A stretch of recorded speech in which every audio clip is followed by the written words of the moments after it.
here is an example of the bedrooms where we've got one of our severe cracks. If you can just go into there, you can see how wide the crack is along the wall, and it goes all the way from the bottom to the top and across the room. I mean, and I have to specify that this is on a good day. On a bad day, I can fit my hand through the cracks. When my neighbor opposite smokes, the smoke comes through to here, and we can smell everything. When his window is open, we can feel the breeze that comes from him all the way down to us, because that's how big the cracks are.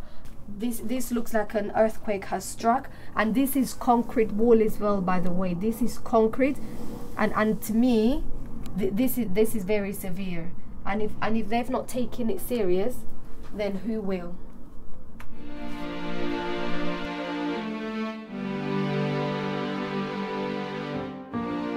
In May 2017, and it was a particularly warm day, and I noticed that the cracks and the gaps that had always been there were suddenly considerably wider, to the point that I could fit my hand into them. And I also spoke to my neighbour downstairs, and she told me that she had gaps that were widening as well, and she also had a window that had just cracked of its own accord, and she didn't really understand why that had happened. And so we started getting quite nervous about this and wondering if there was something wrong with the structure of the building. I've been here since 1998, and there's been cracks here for 20 years in every part of my flat. Other neighbours, everybody has a crack. We've had leaks for decades now. This has not been saved. We've been living at this property for about 10 years now. We initially thought maybe it was just, you know, small slight cracks that are normal for tower buildings. But then after 2-3 years, we noticed it became more apparent that they were getting wider and wider and wider. These gaps have been filled over the years. Lots of people have got previous repair works on them. What did they think they were filling? You know, a giant structure with cracks in it, and they're coming along and putting sealant in it. What did they think was going on? Well, how is this not fed back to kind of people who understand the broader picture? They've got no excuse for saying, oh, we didn't know anything about this. It's in the wardrobe of the bedroom. That's been repaired and supposed to be fireproof with mastic and wood, but that's not really fire resistant. So if you did get a fire in here or in here, there's certainly a danger that it could pass through there, particularly at night, would be extremely dangerous.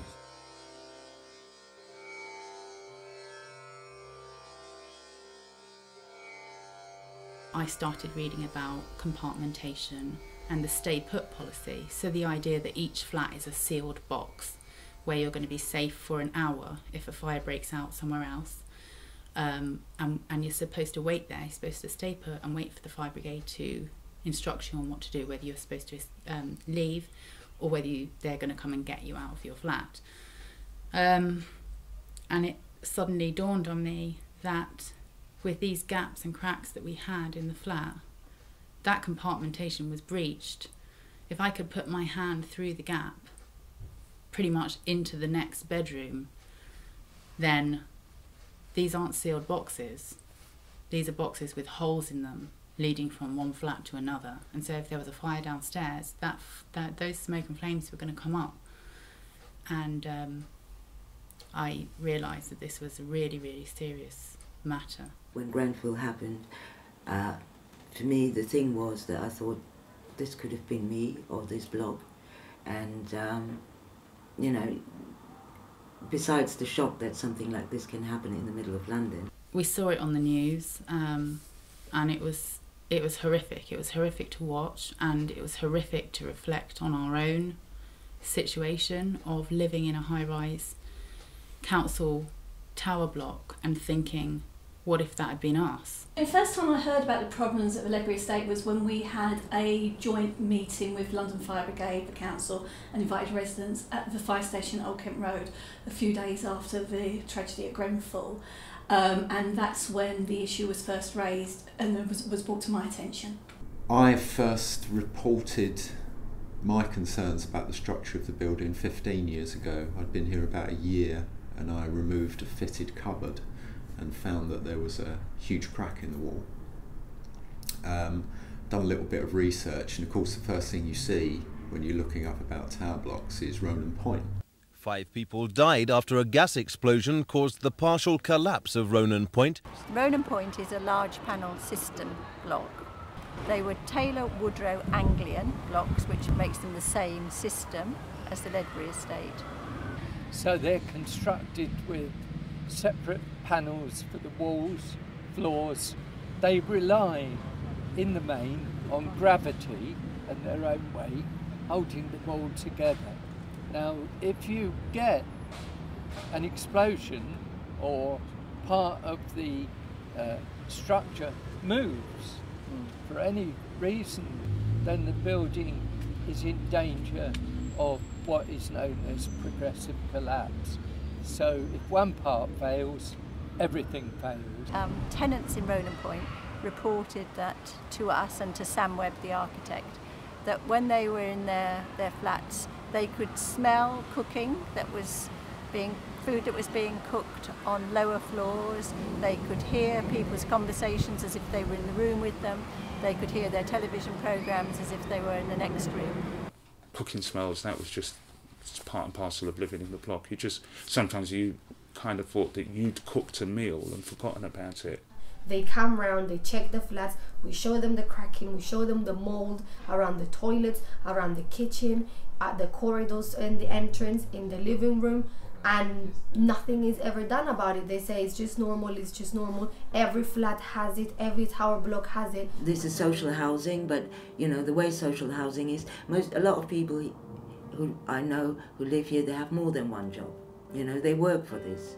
And I think to put people on one side under the pressure to always stand by your obligation that you signed, that you're going to pay your rent, which is fair enough, and then at the same time having to go through so many obstacles to get actually the standard that you're paying for. 65% of all homes in Southwark were owned by the council. Tower Hamlets was the only other council in the country that had that level of social housing. It was mainly in very big estates that were hard to manage. And Southwark Council was not a good manager. And Southwark Council is not made to be a landlord. Basically, if you want my honest opinion, much as I think council housing is really important, I don't think that council politicians and council bureaucrats are the best people to be managing a large, complex, rented housing estate. So Arnold Tarling and Tony Bird came out to visit one evening to our flat. They both immediately went to the kitchen and they said to me, "You've got a gas supply?" And I said, "Yeah." I thought this was about gaps. And they just shook their heads in utter disbelief and started making phone calls. At this time, I didn't know that much about these types of buildings and the dangers of what they were talking about with the gas. And they sat down with me and they said to me, these buildings are not allowed to have gas. There shouldn't be gas in these buildings. We had a large public meeting with officers from the council and people from Arup where they showed us kind of an interim report, Arup did, of what they'd been doing. They assured us that these were not dangerous blocks. They assured us these were of a type B structure. So basically what I'm saying is that for these first cracks and gaps, we understand them and they are not a structural concern. At this meeting, there were angry residents. There were residents that were frightened. They were saying we just don't feel safe. Please stop talking about. It's not making me feel comfortable.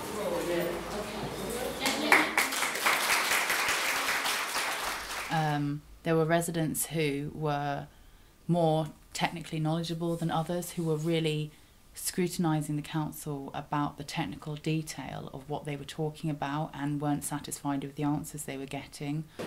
Are you ready to finish your test and then come back and say the building is safe? Can I take the next question? there were residents who were complaining that they'd suffered issues of gaps and leaks and so on for years, and they'd been ignored, and all of those tensions and angers came out at this meeting. On the first meeting I was very emotional because I was very confused as well, and I was worried, and as far as I was concerned, anything could have happened. They could have just told us, you know, it's an emergency, we have to close the block, you have to leave in 2 days or whatever. And it's scary that we're sitting here for 2 hours and I can sit here because, you know, the stories keep coming. And you just build something there where you don't answer. You know, people sleep in one room because they're scared. They're scared not because there's fire, but because of how you behave. And there was a strange setting because sort of next to us there was a few people, some guys who were in suits, who didn't say anything, who were just there.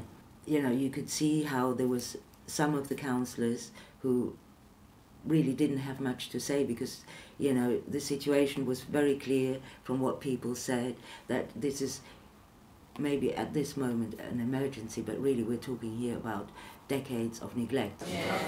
You don't know what you're doing. There's no straight answer so far. Are we, when you say the best way you can say, this is my life, there's my home, there's my work, there's everything, and you're telling me a straight answer is you can't give me. Southwark's reputation, Levy's reputation, is more important than the people who live in this estate and the people who vote them in and who has voted Labour in for so many years. Their reputation matters more than the reality that we are not safe. I can't live here. Would you live in the property? Are you not going to move into our properties? That would be great. There's no security. Somebody stood up, an independent expert, and said, can we talk about the gas supply in the towers? So my question is, are you happy that gas central heating is in your flats? There were different, slightly different forms of construction which were done. Arup attempted to answer very carefully, saying there are 2 types of structure, large panel system structure. Ones that are safe to have gas and ones that aren't. And that's it. They didn't say any more. But Southwark Council's staff, the head of engineering and asset management, went on to say, we are satisfied that these buildings are safe to have gas. I sort of, by that point, I just thought, why is this guy talking about stuff that's not really relevant to what we're talking about? We're talking about cracks and gaps in the building, and we're talking about fire risk. And it just didn't occur to me at the time that that would be such an issue, such a big issue. And it was only sort of in the following weeks and months that I realised how huge an issue that was, which was kind of the catalyst, for want of a better term, that has changed the way that we live now.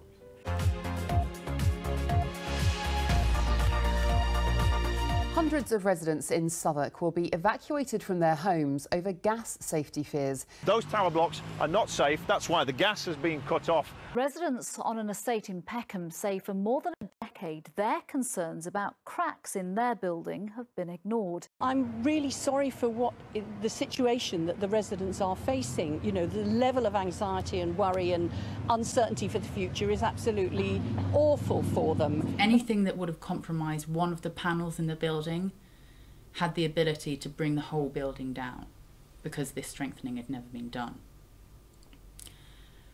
And so I think at that point myself and quite a lot of the other residents completely lost faith in the council altogether. I feel quite angry and kind of anxious at the moment, but angry that I've been living in a place that was unsafe for all this time. And obviously you bring stuff up to the council and they tell you something is safe. That's what you want to hear. So when I was originally told this was a land construction, I was like, oh great, I was like really pleased to hear that. So that's what's really annoyed me, that the council, I feel, fobbed off. Whether it was intentional or it was just incompetence from Southwark Council, we don't know yet.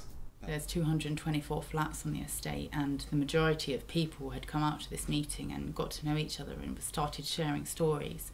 And the magnitude of this just grew massively. Numbers were exchanged, and we had a WhatsApp group, and we've got this Facebook group. So at any time, if anyone was worried, there was someone that they could contact, there was a neighbour they could speak to, and we were all going through this together. Yeah, the Ledbury Action Group, the actual Facebook page, which is at the core of it, has been amazing. It's because people can post videos and photos of evidence, and when it will probably come to the time we will have to kind of face Southwark Council with evidence of previous kind of disrepair. It's going to be like a great resource for that, and it's really brought the community together.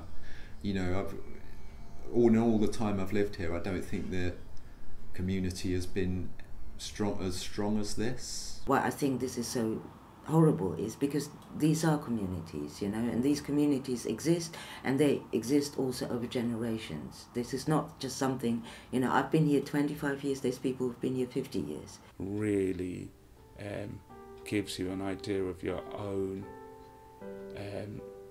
age, let's not say mortality, but your own age. You really realise that, yeah, I'm getting old in this block when you see people that you knew as children and then blink and you see them again as adults, and that's quite funny and quite weird. You know, my mum put her coming here as a refugee and working so hard to make a home and making it pretty and making it a nice place for us to have memories. And every year, I've spent 20 Christmases here, like for 20 years now, and it's sad to know that, you know, this place was never safe. I do have direct connections with the Aylesbury and with Gloucester Road, the 5 estates that were demolished much earlier around Burgess Park, I think it is. So I knew about Southwark's ambitions to demolish quite a lot. You know, neglect to a point where it's not worth saving. You remove the people that don't bring in the income that you could get. You don't even have to back it up with substantial property, you know. You can sell the land from Ledbury Estate in itself, gives you some nice space to build a few luxury homes and very, very few social housing. I worked with Southwark. While I was working for the government between 1980 and 1990 on something called the Priority Estates Project, Southwark was one of the local authorities I had a lot to do with. And yeah, the state of bureaucracy and maladministration and mismanagement of council housing in Southwark was nothing less than shocking, in fact. There is an uprising happening around social housing, or just housing in general, in situations where you have local authorities that are supposedly for the people but are quite willing to demolish council homes and not replace them and sell those luxury flats off to private investors and socially cleanse the area, in that they're effectively forcing those social housing tenants out further and further out of London because they can't afford to rent privately. Then of course you're going to have a revolt on your hands. We've seen the Haygate estate saga. We've seen the Aylesbury estate saga, which is ongoing. We've seen the battles that people have faced when they've come up against the local authority who are so determined to just wash those people away and bring in other types of people. And actually, this is our London. It doesn't belong to any one person or any one group. It's for all of us. Ledbury tenants deserve respect! Ledbury tenants deserve respect!